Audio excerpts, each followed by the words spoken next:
بسم الله الرحمن الرحيم. الحمد لله رب العالمين، والصلاة والسلام على خير خلق الله محمد وعلى آله وأصحابه الكرام وتابعيهم بإحسان إلى يوم الدين. ربنا أرنا الحق حقا وارزقنا اتباعه، وأرنا الباطل باطلا وارزقنا اجتنابه. ربنا آتنا في الدنيا حسنة وفي الآخرة حسنة وقنا عذاب النار.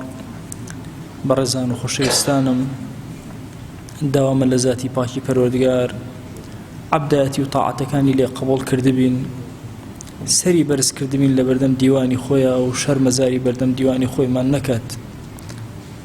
خۆشەویستانم، باشترین قسەیە کە ئینسان لە خزمەتیا بێ قسەی کەلامی منانە، قسەی خوای گەورەیە. ئەمڕۆ لە خزمەتانە چەند ئاەتێکم هەڵبژاردووە کە خۆمان بخەینە ژێر سێبەری ئەم چەند ئاەتە، بزانین خوا جەل جەلالوهو حیاتی مرۆڤەکانی چۆن هەڵسەنگاندووە، ژیانیانی لە چه ئاستێکا باس کردووە و تێڕوانینی ئیسلامی و موسڵمانانە و قورئانیانە چییە بۆ ئینسانەکان و کاروبارەکانیان. سوورەتێکی مەکی خوای گەورە دەست پێ ئەکات بە وەللەیلی ئیذا یەغشا، سوێن بە شەو کاتێک کە باڵ ئەکێشێت و تارمایی خۆی بەسەر هەموو شتێکە ڕائەکێشێ.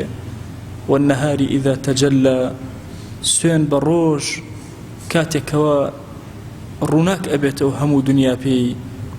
وما خلق الذكر والأنثى، سوێن بەو خوای لێرە ماکە بە معنای منە لە زمانی عەرەبیە، واتە سوێن بەو خوای کە نێرومێی خەلق کردووە، سەواء ئادەم و حەوا بن وەکو هەندێک لە مفەسرین ئەفەرمون، یا هەرچی نێرومەیە کە خوای گەورە دروستی کردووە. وما خلق الذكر والأنثى إن سعيكم لشتى، کاروبارەکانی ئێوە جۆرا و جۆر و نەوع نەوعە. سەرەتامێ لە خزمەتانە باسی ئەوە بکەم کە ئێمە کۆمەڵی ئاەت هەیە لە قورئانە ئەمرمان پێ ئەکا خوا جەل جەلالوهو، ئێمەش یەکسەر ئەمرەکان جێبەجێ ئەکەین. کۆمەڵی ئاەتیشمان هەیە لە قورئانە خوا نەهیمان لێ ئەکا، فەرمێ ئەو شتە مەکەن، ئێمەش نایکەین و وازی لێ ئەهێنین. کۆمەڵی داستان و بەسەرهات هەیە خوای گەورە بۆمان ئەگێڕێتەوە لە قورئانە، ئێمەش وەعزی پێوەرەگرین و ئەزانین کە ئەمە فائیدەیەکی گەورەی بۆ ئێمە هەیە. بەڵام هەندێک ئاەتی تر هەیە لە قورئانە ئەبێ خوای گەورە چ مەرامێکی هەبێ کاتێک کە باسی ئەکات، کە ئیش ئاەتی کەونیە لە قورئانە، کاتێک 1300 ئاەتی قورئان بەس باسی کەون و کائینات و گەردوون ئەکا بە هەموو شێوازەکانی گەردوونەوە. خوای گەورە سەرنجی ئێمە ڕائەکێشێت بۆ ئەوی تێبفکرین. زانایان ئەفەرمون ئاەتی کەونی بۆ فکری ئینسانە، بۆ ئینسان تێبفکرێ. کاتێکە لە خزمەت ئەم ئاەتانە ئەوەستین سیرەکەین، هەر یەکێک لەم ئاەتانە سەرەداوێکی بچووکە بۆ ئەوی تۆ لێرەوە دەستکەی بە فکر و بیرکردنەوە. فکری ئینسانی ئیماندار زۆر گەورەیە، کاتێکە خوای گەورە هانی ئیمانداریەوە کە لە کەون و کائینات تێبفکرێ. واللهی ئەگەر ئینسان بە دیار یەکێک لە مەخلوقاتەکانی خۆوە بوەستێ، عمری تەواو بێ مەخلوقەکەی خوا و نهێنی مەخلوقەکەی بۆ دەرناکەوێت. بنمونە ئەگەر ئینسان تەنها سەیری مارکە لە مەخلوقاتی خوایە، ڕەنگەکانی، جۆرەکانی، حەجمەکانی، شێوازی زەهرەکەی، شێوازی خواردنی، هەڵس و کەوتی، سوبحان الله، هەر یەکەیان دنیایەک.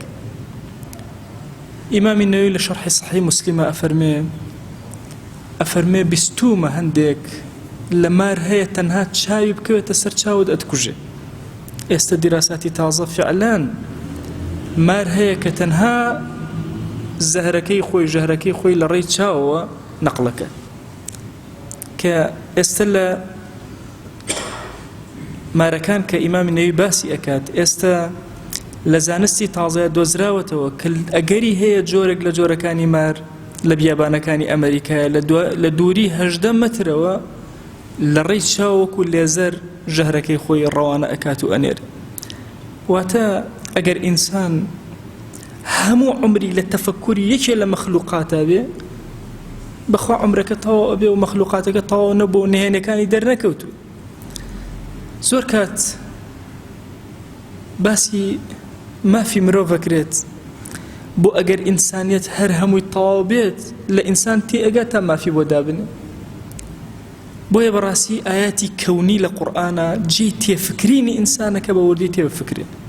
بە دیار گوڵێکەوە بوەستی عمری تەواو ئەبێت و لە نهێنی گوڵەکان تێناگەی، بە دیار دارەوە ئەوەسی بەو شێوازە، بە دیار هەسارەکانەوە ئەوەسی بەو شێوازە. چەند کەس هەبوون ژیانی خۆیان فەوتان لە فەضایە تێنەگەیشتن لە فەضا و ئاسمان، چەند کەس هەبوو عمری خۆی خەسار کرد لەناو دەریاکانە و تێنەگەیشت لە دەریا. ئاياتی کەونی خوا جەل جەلالوه بۆ ئەوەیە ئێمە تێبفکرین. والله ئینسان بە تێفکرین خوای زۆر بە گەورە پێ ئەناسرێ. زۆر کات لە باسی عەقیدەی ئیسلامیە کە کەسێک ئیمان ئەهێنێ سەرەتا ئێمە نەزانین چی بدەینێ. زۆر کات سبحان الله وا تەسەورەکەن کتێبێکی عەقیدەی بینێ ئیمانی دائەمەزێ، بڕواکەن ئەو کتێبی عەقیدە هەمووی علمی کەلامە بیدە بە هەر کەسێ تازە ئیمانی هێناوە هەر لە دینیش وەرەگەڕێ، چونکە تێناگە لە قەزێک. بۆیە تێفکرینی ئێمە بۆ کەون و کائینات و گەردوون معریفەتی خوا لە دڵمانە زیادەکە. کە معریفەتی خوا لە دڵتا زیاد بوو ئەو کاتە زۆر بە عشقەوە تۆ کارەکان جێبەجێکی. کێشەیە ئومەتەی پێغەمبەری خوا صلی الله علیه و آله وسلم چییە؟ کاتێک کە ئەبینی زۆر بە بێتاقەتی نوێژەکە، بە بێزاری بە ڕۆژوو ئەبێ، زەکات بە زۆر ئەدا، زۆر صفاتی تر لە هەموو صفاتێکی خەیرە حەزەکە ئەخیر کەس حەز ناکە یەکەم بێ ئازایەتێکەوە. بۆ چونکە ئەم ئەمر و نەهیەکانی خوای ناسیوە، بەڵام خوا جەل جەلالوه خۆی نەناسیوە. بۆیە ضرورە ئێمە هەریەکێک لە ئێمە بەهۆی تەفەککورەوە خوامان و باشی ناسی بێ. زانانی تەسەوف قسەیەکیان هەیە ئەفەرمون إذا عرفت الله ثم عرفت أمره. ئەگەر خوا بە باشی ناسی اینجا دوای فەرمانەکانی خواد ناسی تەفانەیتە فی طاعته، ڕێک فەناءەکەی لە طاعەتی خوایەوە نەجوان جێبەجێیەک. بەڵام ئەگەر ئەمرەکانە ناسی و خوا نەناسی تەفەنەنتە فی الهروب منه، فنون بەکارهێنی چۆن حیلە شەرعی بکەی لە حکمەکانی خوا ڕزگارت بێ و دەرچی. بەڕاستی معرفەتی خوا وەکو ئیمامی عەلی ئەفەرمێ ئەسڵی دینە، ئەسڵی دین ئەوەی معرفەتی خوای نەبێ ئیتر 100 ساڵ شتی تر بزانە هیچ نییە. ئەبێ خوات بە چاکی ناسی بێ، ئەویش لە ڕێی چیەوە دەستگیرت ئەبێ تێفکرین لەم ئاەتە کەونیانەی خوا. لەم چەند ئاەتە پیرۆزە خوای گەورە باسی شەوە کات کە چۆن باڵە کێشە بەسەر هەموو شتێک. والله ئەگەر شەو نەبێت ئینسان بە حیاتی ناتوانێت ئیسراحەت کە. ئادی قەد بدە ئێستا دیراسە هەیە لەسەر ئەوەی سەعاتێکی شەو بە 6 سەعاتی ڕۆژ قەرەبوو ناکرێت.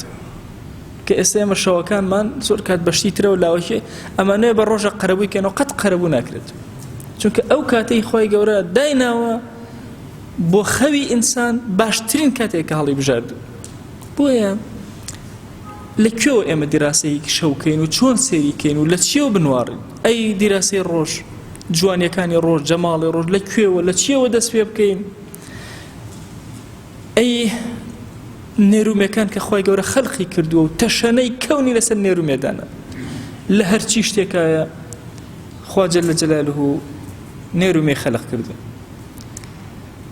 دیقەت بدەن لە ئینسانە، ئاژەڵەکانە، ئاسمان و زەویە، خۆر و مانگە، کەون و کائین هەر هەمووی سبحان الله سیرەکەی نێرومێتیا خەلق کردووە. جا سبحان الله لە مەسەلەی خەڵقی نێرومەیە ئەفەرمون زانایان ئەگەر خوای گەورە لە هەموو شتێکە نێرومێ خەلق نەکردایە گەردوون بۆ چەند ڕۆژێک دروسە بوو. بەڵام حتا لە هەسارەکانە نێرومێ هەیە. ئێستا دیراساتی مردنی هەسارەکان لە کونە ڕەشەکانە و زیندووبوونەوەیان هەیە. ئەم هەموو دیراساتەی کە هەیە تەنها بۆچیە بۆ تێفکرینی ئێمە. ئێمە 3 جۆر ئاەتمان هەیە لە کەونە: ئاەتی کەونی خوا، ئاەتی تەکوینی خوا، ئاەتی قورئانی خوا. ئاەتی کەونی بۆ تێفکرینە، ئاەتی تەکوینی خوا واتە ئەفعالەکانی خوا بۆ سیرکردنی ئێمەیە. بۆ نمونە خوای گەورە ئەمرمان پێ ئەکا بڕۆن فانظروا كيف كان عاقبة الذين من قبلكم، چۆن ئەوانە پێشەوە چۆن بوون، چیان لێ هات، خوا نعمەتی بەکێدا، خوا پاداشتی کێدایەوە، خوا سزای کێدا. یعنی ئێمە سەیری هەموو ئەمانە ئەکەن، هەموو ئەفعالی خوای پێوتێ ئاەتی تەکوین، ئاەتی قورئانیشمان هەیە بۆ تەدەبورە، بۆ لە خزمەت دانیشتنە. ئێمە زۆر کات لە خزمەتی ئاەتی قورئانە دانیشین چێژوەر ناگرین، چونکە تەدەبورمان نییە لە خزمەتیە. دەیوەرە تەدەبور کە لە والليل إذا يغشى والنهار إذا تجلى وما خلق الذكر والأنثى وەرە لەمە تەجاوز کە گەورەتر سێرکە ئینە سعیەکم لەشەتە. سبحان الله، خوای گەورە ئەفەرمێ هەرچی کار و معیشەتی ئێوەیە، جوڵەی ئێوەیە، حەڕەکەی ئێوە، هەر یەکەی نەوعێک. وەرە سێرکە ئینسانەکان سعی بۆچی ئەکەن. ئێستا وەرە لە عالەما سێرکە هەمووشی بە ئیشی خۆی ڕازیە. سبحان الله، چەند کەس خەریکی سەنعاتە، لە سەنعاتەکانە چەند جۆر هەیە، چەند گەل هەیە، چەند کەس خەریکی زەرعاتە، هەر یەکەشی بە ئیشی خۆی ڕازیە، هەموو کەس پێی وایە خۆی باشترینە. چەند کاسبمان هەیە، هەمووی هەر یەکەی بەلایەکە ئەڕوا بەیانیان و ئێواران ئەگەڕێتەوە و هەمووی مەشغەڵەتەکە. ئەو لەحەزەی کە تۆ ئێستا ئەخەوی ئەزانی چەند کەس خەریکی کارە. ئێستا ئێمە لە مزگەوتا دانیشتوین، چەند کەس خەریکی کارە لە هەموو سەرزەویە. ئینە سعیەکم لەشەتە، هەمە جۆرە، هەمووشی خۆی پێ باش، بەڵام لە میزانی خۆیان جەل جەلالوه هەمووی بێتە دوو قسمەت و دوو بەش. فأما من أعطى واتقى وصدق بالحسنى فسنيسره لليسر. همو خواجانا كاتا دو بيريكيان هن بخشندي أكن صفتي يكميان دوميان تقوى أكن سهميان إيمانيان هي بپاداش تك خواجا ربوي داناون كبهشتا.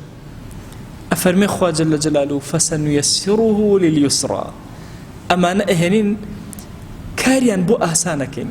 يعني چی؟ يعني كسي مسلمان سي صفتي ضرورة بوي سعادتي دزگير بتنها سي صفت أبي بخشنده به صفتي پیغمبران عليهم الصلاة والسلام همو كون بسر دو بيرا دابش به دائما بيري أقوياء وبيري أنبياء. بيري أقوياء صفتيان آوايا لهمو خلقي اشتسنن بوي خوان قورة ببن سير كان همو سلطانة كانوا ملكة كان بهمو شوازي لخلق أدزن ليور أقرن بوي چيبن بوي قورة ببن.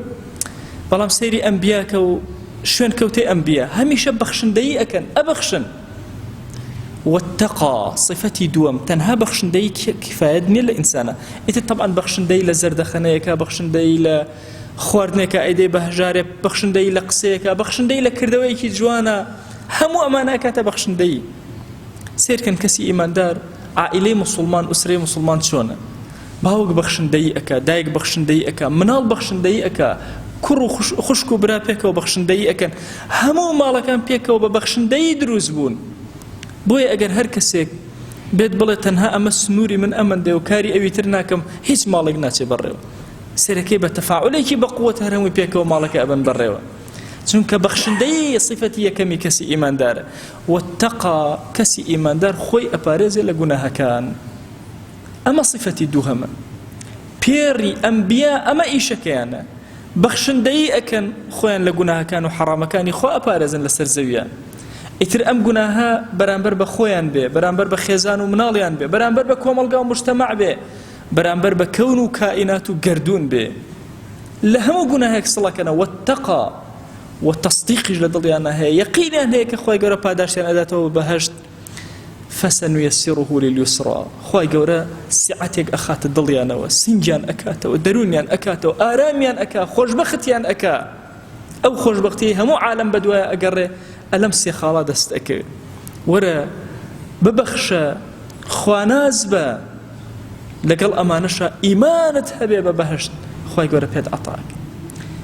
لە بەرامبەرە پێڕی دووەم بریتین لەو کەسانەی و ئەمە من بەخیلە وەستەغنا، ئەو کەسێک کە بەخالەت ئەکا، هەر ئەڵێ با بۆ خۆم بێت، هی خەڵکیش بۆ من بێت، تەنها داوا ئەکات، تەنها کۆ ئەکاتەوە. وەستەغنا پێ وایە ئیشی بەخوانیە جەل جەلالوه. ئەفەرمێ ئەمە پێڕی ئەقویان هەمیشە بەو شێوازن، بەخیلن، چروکن، ئامادەیە مناڵەکەی خۆی لە دەرەوەی وڵات بخوێنێ، ملیۆران دۆلاری بۆ سەرف کە، بەس فەقیر و هەژارێک نا. هەمیشە ئەم کەسە بەخیل و چروکانە وەستەغنا پێیان وایە هیچ پێویستیان بە خەڵک نییە، حاجیان بە هیچ کەسێک نییە، پێویستیان بە خۆش نییە پێیان وایە. وكذب بالحسنى هەر بڕوایان بەوە نییە، بە درۆی ئەخەنەوە پاداشتێکی بەهەشتێکی قەنەعەتیان ئەو هەیە. ئەمانە فسنيسره للعسرى. نەرم نەرم خی گەورە ئەیخاتە ناو دڵتەنگی و ئازار و ئێشێکەوە. مەزانن کەسێک ئەبینی لەو سەرەوە دڵی مرتاحە و ئیتر هیچ کێشەیەکی نییە، بەخوا لە گرفتانە ئەتلێتەوە، دەرونی ضەیق و بچووک، ڕۆحی بچووک، بەحاڵ دوو کەس چرپەیەکەن پێکەوە ئەوە ئەزانێ باسی ئەو ئەکەن و یانەوە قیادە و سیادەی لێ بسەن، دنیای لێتەوە یەک. بۆیە وەکەذەبە بالحوسنى فسنيسره للعسرى. بەڕێزەکان والله ئێمە لەم گەردوونا کە ئەژین کەسی مسلمان لەگەڵ کوتلەیەکی متەکامل لەگەڵ کەونا ئەژی وا تەسەوەر بکە لە شوێنێکی چۆڵان نوێژەکەی خۆت بەتەنهایی بەخوا هەرچی دار و بەردی ئەو شوێنەیە لەگەڵ تۆیان نوێژەکە و عەبدایەتی ئەکا و تەسبیحاتی خوا ئەکا ونزاني يا جبال أوبي معه والطير بو داود عليه السلام بتنها بخوال لكوات ونيوجكي كيو كانوا طير كان لقلتو يا ذكر يا دي خوا أكن وتسبيحاتي خوا أكن بو يكسي إيمان دار أبي زور دل خوش بيامكي ونزاني تو أقويا براون بخوا أقويا ليرج دور راون لقيامتي شا دور راون ونزاني أواني أمرو خوني مالو أملاك وسلطة وسياسة ونأزانم سيادة أمان براون بخوا توي أهلي مزقود براوي توي كبخشندي براوي تو كبخشندي لقل مالو منالطا أكي براوي توي كإيمانت ببهشتهي براوي توي كخود لقناهي أبارزي براوي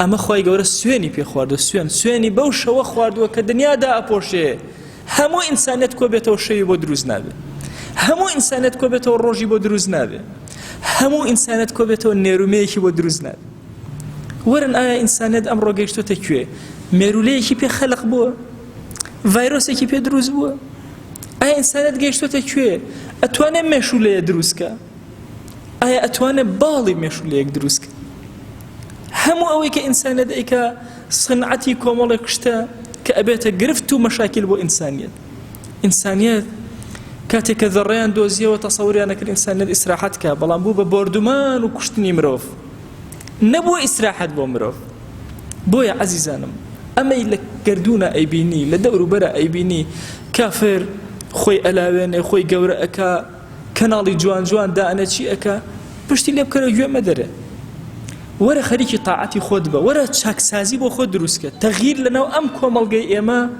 تەنها بەوە ئەکرێ فەردی چاکمان بۆ دروست بێ بەخوا ئەهلی مزگەوت ساڵح بوون فەردی باش ڕێککەوتن بەخوا کۆمەڵگاکە بەرەو باشە ئەڕوا بەخوا دوایی سیادە و سوڵتە بەرەو باشە ئەڕوا ئێمە ئیشمان زۆر لە پێشماوە وا تەسەوور نەکەین بە دوو ڕۆژە توانین هەموو شتێک چاکەین کەی توانیمان ئێمە ئەو کەسە بین سێ صیفەتی بەخشندەیی خواناسی ئیمانی قایم لە دڵمانە دامەزرا دڵنیابە لەوە ئەم تاکتاکانە کۆ ئەبنەوە گەردوون گۆڕانکاری بەسەرە ئەهێنن دڵنیابە ئەم تاکتاکانە کۆ ئەبنەوە جوانترین حکمی خوا کە عەدالەتی خۆی لەسەر زەویە جێبەجێک بۆیە ئێمە پێویستمان بە پەروەردەیەکە کە هەمومان زۆر بە گەورەیی لە بەردەمیا بوەستین گەورە ببین ئێمە پێویستمان بە سێبەری قورئانە ڕۆژانە لەژێر پیا گەشە بکەین ئێمە بۆ قورئانە خوێنینەوە ئەگەر پەروەردەمان نەکا بۆ نوێژەکەین ئەگەر پەروەردەمان نەکا بۆ ڕۆژوو ئەگرین ئەگەر پەروەردەمان نەکا دەست پاک و ئەمینمان نەکا دڵێکی پاکمان نەداتێ زمانێکی پاکمان نەداتێ چاوێکی پاکمان نەداتێ ئێمە ئەمانەیە بەڕاستی بین ئەو تاکتاکەی کە لەناو ئەم کۆمەڵگەیە هەڵ ئەبژێڕێن ئەبنە بەردی بناغە بۆ هەستانەوەی ئومەتی پێغەمبەری خوا صلی الله عليه و آله وسلم لە خۆڕان نییە ئێمە خاوەنی ئەم دینە عەزیمەین و ئێستا خوێنمان لێ ئەچکێ لە هەموو عالەمە بە خۆڕان نییە بەهۆی گوناهمانەوەیە ئەم هەموو جوهدە ئەکەین و بەلاش ئەڕوا پێویستمان بەوەیە عەزیزانم ئێمە تەفەکوڕێکی زۆر گەورە لە گەردوون کەین معریفەتی خوامان زیاتر کەین تێفکرینمان لە ڕەب العالەمین گەورەتر کەین لەگەڵ ئەوە بژین بۆ ئەو بژین لە پێناوی ئەوە بمرین خوای گیان ئێمە گوناهباری خەجاڵەتبار لە یەکێک لە ماڵەکانی تۆیە کۆبووینەتەوە لەژێر سێبەری کەلامەکەی تۆیە کەمێک وەستاین یا ئیلاهی لێت ئەپاڕێنەوە و لێت ئەلاڵێنەوە ڕەحمەت و بەزەی خۆت بەسەرمانە ببارێنە عفومان کە یا ئیلاهی یا ئەکرەم الئەکرەمین گوناهێ بە ئاشکرا کردومانە عفومان کە گوناهێ بە پەنهان کردومانە عفومان کە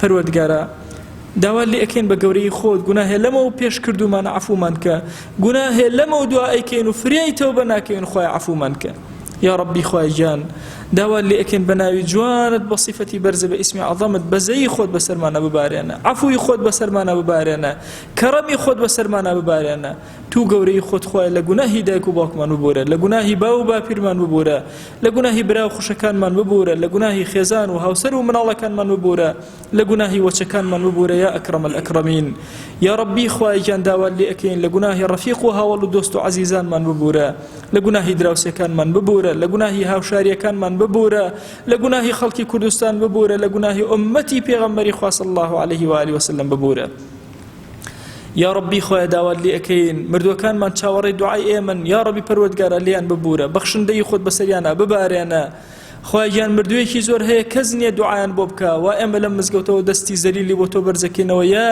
ئیلاهی سەرجەم بەدوێ مسلمانان ڕەحمەت و بەزەی خۆت بەسەریانە ببارێنە یا ربی خۆی هەر گرفتێکمان هەیە بۆمان چارەسەرکە ئەومان بێحاڵ و ماڵە ماڵداریکە ئەومان بێ مناڵە مناڵی پێعەتاکە ئەومان بە مناڵە مناڵی ساڵحکە ئەومان قەرزارە قەرزی سەرشانی سووککە پەروەردگارە ئەومان کەم ڕزقی حەڵاڵی زیادکە پەروەردگارە داوات لێ ئەکەین ئەومان نەخۆشە شیفای بۆ بنێرە خۆی گیان داوات لێ ئەکەین بە گەورەی خۆت بە ناوی جوانت بە سیفەتی بەرزت کەڕەمی خۆت بەسەرمانە ببارێنە ڕەحمەتی خۆت بەسەرمانە ببارێنە بەرەکەت بخەرە کاتمانەوە بەرەکەت بخەرە وەقتمانەوە یا رب العالمین بەرەکەت بخەرە ناو ماڵ و مناڵمانەوە پەروەردگارە داوات لێ ئەکەین بە ناوی جوانت بە سیفەتی بەرزت بە ئیسمی عەزەمت بەرەکەت بەسەر بازاڕەکانمانە ببارێنە ڕزقی حەڵاڵ لە بازاڕەکانمانە زیادکە یا ئەکرەم الئەکرەمین یا ربی خۆی ئەوەندە حەڵەمان بدەنە محتاجی حرام نەبین خۆی محتاجی حراممان مەکە خۆی محتاجی حراممان مەکە یا ئەکرەم الئەکرەمین یا ربی خۆی گیان بەرەکەتی خۆت بەسەر زەوی زارمانە ببارێنە